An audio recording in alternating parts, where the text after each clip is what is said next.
প্রথম হলো বুজুর্গদের হেকায়াতের কোনো সনদ নেই, জাল কোনটে সহি কোনটে বোঝা যায় না। 2 নম্বর হলো যে এই বুজুর্গদের আমল আমাদের মডেল না, সাহাবীদের আমল মডেল। 3 নম্বর সবচেয়ে মুশকিল হলো বুজুর্গদের গল্পে চমক আছে আমরা বলি, কিন্তু অনেক গল্পই ইসলামের বিপরীত শিক্ষা দেয়। আমি অনেকবার বলেছি, যারা এখানে আছেন অনেকে জানেন, তারপরেও যারা জানেন না তাদের জন্য আবারও রিপিট করছি। ওয়াইস কারনীর গল্প আপনারা সবাই জানেন, জানেন না? ওয়াইস কারনী কি করছিলেন?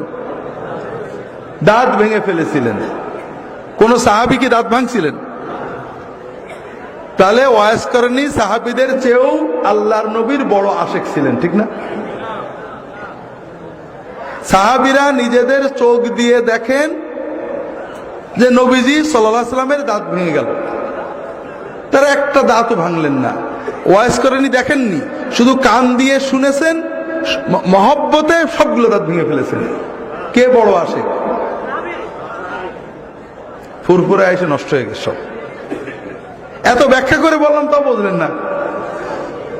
সাহাবীরা চোখে দেখে দাঁত ভাঙলেন না, আর ওয়াইস কারনী কানে শুনে সব ভেঙে ফেলে দিলেন। বড় আশেক কে?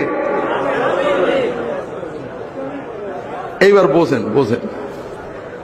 মনে করেন আমার পীর, আমার শেখ ফিলিস্তিনে দাজ্জাল বাহিনীর বিরুদ্ধে যুদ্ধ করার জন্য চলে গেছে। মোবাইলে খবর আসলো আমার পীর নায়েবে রাসূল তিনি ইহুদিদের গুলি লেগে শহীদ হয়ে গিয়েছেন। সঙ্গে সঙ্গে আমি আশেকে পাগল হয়ে নিজের পিস্তলটা দিয়ে নিজের বুকে গুলি নিয়ে শহীদ হয়ে গেলাম। হুজুরও যে জান্নাতে, আমিও হবে না? আচ্ছা, অত দূরে নাই গেলাম।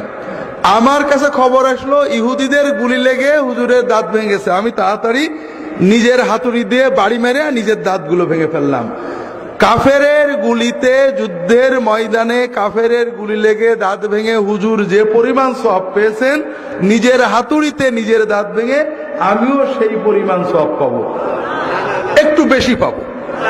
একটু ভালো করে বোঝেন। হুজুর দাঁত ভাঙতে চাননি, হঠাৎ গুলি লেগে ভেঙে গেছে, আর আমি নিজে ইচ্ছায় সচেতন ভাবে আল্লাহর ওলির মহব্বতে ভাঙছি। আমার সব বেশি হবে না? অর্ধেক হবে, অল্প হবে। কি হবে? গুনাহ, কবিরা গুনাহ হবে। কেউ যদি সচেতন অবস্থায়, হুশ থাকা অবস্থায় নিজের দাঁত নিজে ভাঙে, নিজের হাত নিজে কাটে, সওয়াব হবে না গুনাহ হবে? যদি অচেতন হয়ে করে তাহলে গুনাহ হবে না, তবে এর ভিতরে কোনো ফজিলত নেই।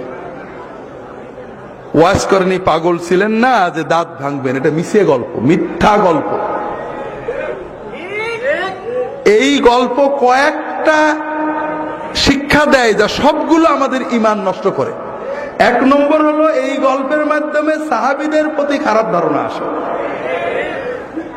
2 নম্বর কথা, এই গল্প দ্বারা সাইয়্যিদুত তাবেঈন, শ্রেষ্ঠ তাবেঈ, আল্লাহ রাসূল সাল্লাল্লাহু আলাইহি ওয়াসাল্লাম যাকে সাক্ষী দিয়েছেন তিনি সবচেয়ে শ্রেষ্ঠ তাবেঈ, তার ব্যাপারে একটা খারাপ ধারণা মনে আসে যে বেটা ঘরে বসে দাঁত ভাঙলো, গুনাহ হয়ে গেল। 3 নম্বর হলো ইসলাম তো আমাদের ঘরে বসে দাঁত ভাঙাই শেখায়, ঠিক না? ঘরে বসে হাই হোসেন, হাই হোসেন, দাঁত ভাঙা, কপাল চাপড়ানো, এগুলো শেখায়। কি শেখায়? ইসলাম শেখায় তুমি ময়দানে যাও, সংসার করো, দ্বীনের দাওয়াত দাও, ইলম শেখো, উপার্জন করো, জিহাদের ময়দানে চলে যাও। কখনো দাঁত ভাঙবে, কখনো ভাঙবে না, কখনো পা ভাঙবে, কখনো ভাঙবে না। ভাঙাচুরো বড় কথা না, দায়িত্ব পালন করা বড় কথা।